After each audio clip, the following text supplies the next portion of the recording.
Hey guys, welcome to my YouTube channel Effortless Economics. So आज हम पढ़ेंगे monopoly. So before starting monopoly, let me remind you that what we have covered in the previous videos of market. तो हमने देखा था meaning of market देखा था, फिर हमने मार्केट स्ट्रक्चर देखा था जिसमें हमने perfect competition and imperfect competition देखा था. ओके, परफेक्ट कंपटीशन हमने कंप्लीट कर लिया था. परफेक्ट कंपटीशन में हमने परफेक्ट कंपटीशन का मीनिंग देखा था, उसके फीचर्स देखे थे और कैसे इक्विलिब्रियम डिटरमाइन करते हैं परफेक्ट कंपटीशन में, वो चीज़ हमने देखी थी. अब से हम इम्परफेक्ट कंपटीशन की बात करेंगे. सो इम्परफेक्ट कंपटीशन में ये तीन टाइप के मार्केट आते हैं, that is monopoly, monopolistic competition and oligopoly. Okay, तो आज हम सबसे पहले मोनोपोली देखेंगे. आज हम मोनोपोली क्या होता है और इसके फीचर्स क्या होते हैं वो चीज़ हम देखेंगे. सो अब अपन मोनोपोली का मीनिंग समझते हैं. तो मोनोपोली वर्ड जो है दो वर्ड की कॉम्बिनेशन से मिलके बना है. फर्स्ट वन इज़ मोनो, ठीक है, and second one is poly. Mono मतलब होता है सिंगल एंड पॉली मतलब होता है कंट्रोल. तो हम कह सकते हैं मोनोपोली मतलब सिंगल कंट्रोल. और अगर हिंदी में बोला जाए तो खुद का राज. और अगर इसको प्रॉपर वे में बोला जाए या प्रॉपर डेफिनेशन के जैसे बोला जाए तो मोनोपोली एक ऐसी मार्केट सिचुएशन है जहाँ पे क्या होता है, एक ही सेलर होता है एक पर्टिकुलर कमोडिटी का. एक पर्टिकुलर कमोडिटी का एक ही सेलर होता है. इसको अपन एक एग्जाम्पल के थ्रू समझते हैं. तो सपोज़ करो आपके एरिया में एक किराने की शॉप है, तो दैट मीन्स जो शॉपकीपर होगा उसकी मोनोपोली होगी आपके एरिया में. So this is what monopoly means.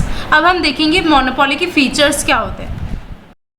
So features of monopoly में हमारे पास सबसे फर्स्ट फीचर आता है one seller and large number of buyers. Monopoly में एक सिंगल सेलर होता है और ख़रीदने वाले बहुत सारे होते हैं, जबकि परफेक्ट कंपटीशन में क्या होता था, बहुत सारे सेलर होते थे और बहुत सारे खरीदने वाले होते थे. तो मोनोपोली में ऐसा बिल्कुल नहीं होता, वहाँ पे एक ही सेलर होता है और बहुत सारे बायर्स होते हैं. सेकंड फीचर आता है हमारा नो क्लोज सब्सटीट्यूट. मतलब जो मोनोपोलिस्ट होता है वो जो प्रोडक्ट बेच रहा होता है उसका कोई भी क्लोज सब्सटीट्यूट नहीं होता. मतलब आपके पास ऑप्शन नहीं होता कि ये प्रोडक्ट ना लेके मैं वो प्रोडक्ट ले लूँ. और ऐसे ही शॉप के साथ भी होता है, क्योंकि वो सिंगल सेलर होता है तो आप ये भी नहीं बोल सकते कि इस दुकान से ना लेके दूसरी दुकान से ले लूँ.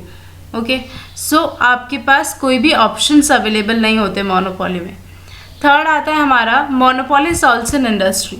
जो मोनोपोली होती है वो इंडस्ट्री भी होती है, क्योंकि जैसे कि मैंने बताया था मोनोपोली में जो मोनोपोलिस्ट होता है वो सिंगल सेलर होता है, तो वो ही फर्म होता है और वो ही इंडस्ट्री होता है. तो यहाँ पे जो डिफरेंस होता है फर्म और इंडस्ट्री के बीच में वो होता ही नहीं है. कोई डिफरेंस होता ही नहीं फर्म और इंडस्ट्री के बीच में. यहाँ पे फर्म भी मोनोपोलिस्ट ही है और इंडस्ट्री भी मोनोपोलिस्ट ही है.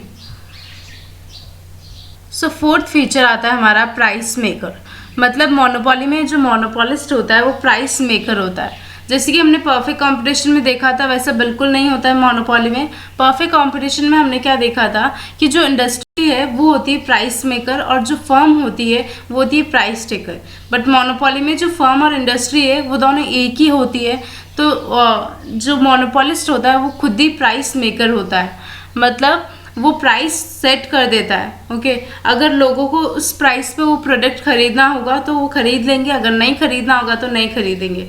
बट वो अपनी प्राइस चेंज नहीं करता, उसने जो प्राइस सेट कर दी उसी पे लोगों को खरीदना होगा. सो हमारा फिफ्थ फीचर आता है difficulty of entry of new firms. So monopoly में जो नई फर्म्स की एंट्री है वो बहुत डिफ़िकल्ट होती है. तो अगर कोई नई फर्म्स जो है मोनोपोली मार्केट में एंटर करना चाह रही है तो वहाँ पे कुछ नेचुरल या फिर आर्टिफिशियल रेस्ट्रिक्शंस होते हैं, तो उनकी जो एंट्री होती है वो देखा जाए तो अलाउ नहीं होती, क्योंकि वो नेचुरल और आर्टिफिशियल रेस्ट्रिक्शंस जो होते हैं वो उनको रोक लेते हैं. तो इवन तब भी नई फर्म्स एंटर नहीं कर सकती मोनोपोली मार्केट में जब एग्जिस्टिंग फर्म जो है सुपर नॉर्मल प्रॉफिट अर्न कर रही हो, तब भी वो अर्न नहीं कर सकती. अगर मानो जैसे कोई एग्जिस्टिंग फर्म है वो सुपर नॉर्मल प्रॉफिट अर्न कर रही है एंड परफेक्ट कंपटीशन जैसे है ना, परफेक्ट कंपटीशन में जैसे हमारे पास फ्री एंट्री होती थी, अगर वैसे फ्री एंट्री हो तो बहुत डिफ़िकल्ट हो जाएगा मोनोपोली का एग्जिस्ट करना. मतलब बहुत डिफ़िकल्ट हो जाएगा मोनोपोली का एग्जिस्ट करना, क्योंकि मोनोपोली को एग्जिस्ट करने के लिए बेसिक रिक्वायरमेंट क्या थी हमारी कि वन सेलर और अपन कह सकते हैं सिंगल सेलर होना चाहिए. और अगर एंट्री फ्री हो जाएगी तो बहुत सारे सेलर्स आ जाएंगे तो मोनोपोली कहीं से रहेगा ही नहीं. So these are the basic 5 features that I have tell. So these are the basic 5 features that I have covered. और भी बहुत सारे फीचर्स होते हैं मोनोपोली के, लाइक मोनोपोली में क्या होता है, एबनॉर्मल प्रॉफिट अर्न करती है, और we can say super normal profit earn करती है फर्म और इंडस्ट्री, क्योंकि मोनोपोली में फर्म बोलो इंडस्ट्री बोलो बात एक ही है। तो वहाँ पे नॉर्मल प्रॉफिट नहीं सुपर नॉर्मल प्रॉफिट अर्न करती, क्योंकि वहाँ पे क्या होता है, सिंगल सेलर होता है इसलिए। और मोनोपोली के अंदर जो मोनोपोलिस्ट होता है उसके पास फुल कंट्रोल होता है सप्लाई के ऊपर, कि उसको कितना बेचना है, वो उसके पास पूरा कंट्रोल होता है। So these are the 5 basic features of monopoly that I have covered in this video.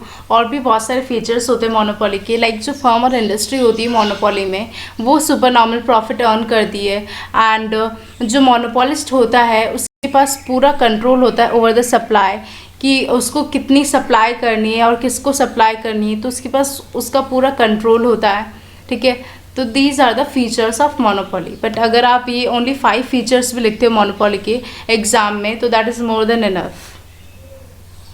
सो अगर आपको ये वीडियो अच्छा लगा हो तो लाइक शेयर करना ना भूले, and to get more videos like this subscribe to my YouTube channel and don't forget to hit the bell icon. So I'll see you soon in my next video. Till then, take care. Bye bye.